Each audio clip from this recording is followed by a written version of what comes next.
It's Wednesday, which means we're talking Lord of the Rings.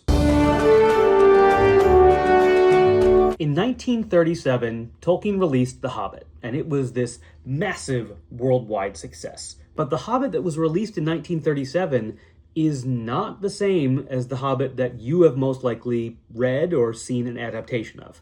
And the reason why is because when Tolkien first published it, it was meant to be a fairy tale. It was a bedtime story he was telling his kids. It was just a nice little fairy tale, but like in that European sense, old school, where it's a lot of trolls and ogres and goblins and main characters dying and things like that. But Tolkien meant it to just be this kids book, and so his publisher said, "Hey, people love this. Can we get a sequel from you, please? Everybody wants it. They want more from you." Tolkien said, "Well, I don't really have more in like the same sort of thing that I just did with the Hobbits and all that. I don't really have more about that. But I do have something else. It's called the Silmarillion. Been working on it for a couple decades now. Could be really good." And the publisher said, no, we would like more Hobbits, please." So Tolkien said, "Okay, fine. I will try to write more Hobbits." So he sits down. And as he's developing the sequel to his fun little children's story, certain things start changing. The little magic ring that Bilbo found that just turns you invisible, well, it turns out that actually is the most evil object in the world. And the little guy that he got it from is a real creepy dude. See, in the original, in 1937, when Bilbo meets Gollum, yes, Gollum is still kind of creepy. He still wants to eat him. They have their little riddle game back and forth. And Gollum says, "If I lose, I'll give you a present." And his intention the entire time was to give Bilbo the ring if he lost. But Bilbo had already found the ring. So when Gollum loses, Bilbo cheated. When Gollum loses the riddle contest, he goes to look for his ring to give it as a gift, and the ring's not there.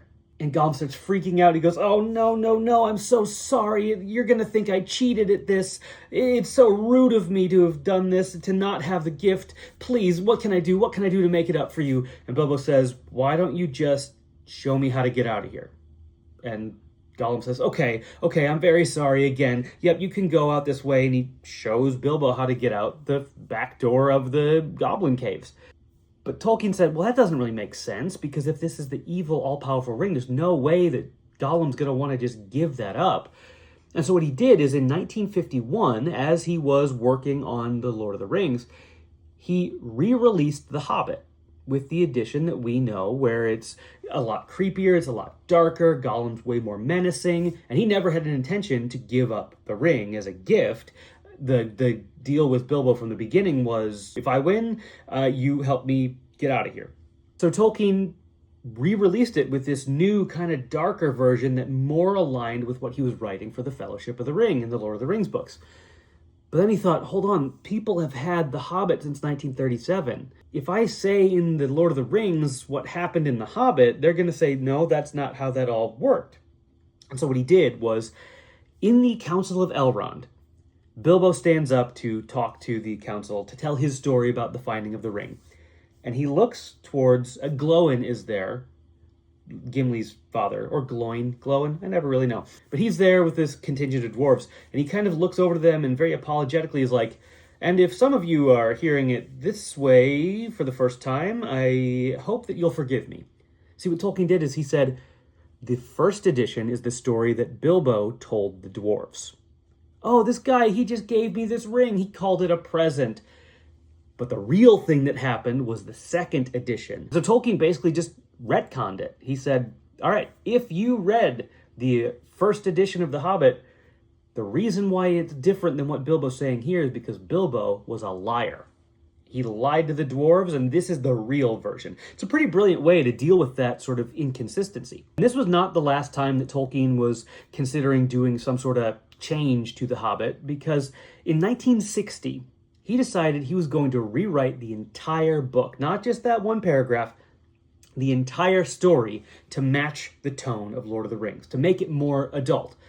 Well, he never finished it. He got a few chapters in and went, you know what, this isn't worth it. I'm just going to let this be what it is. We're just going to let the second edition be The Hobbit from here on out, and that's it.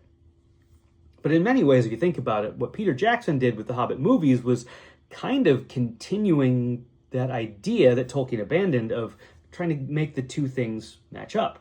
Because if you watch the Hobbit movies and you watch the Lord of the Rings movies, the Peter Jackson films, it feels like it's in the same world. It has the same kind of tone. Yes, one is shinier, one is a little more CGI heavy, but the idea of it being sort of that same tone was something Tolkien seriously considered doing in his own works. He never finished it because he said it wasn't worth it. Could Peter Jackson have taken that same clue? I don't know.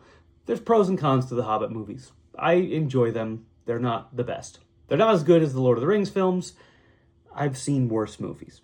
But hey, if you found that interesting and you want to learn more about Lord of the Rings or The Hobbit or Tolkien, you should check out my podcast, the Lord of the Rings AMA Podcast, available wherever you get your podcasts.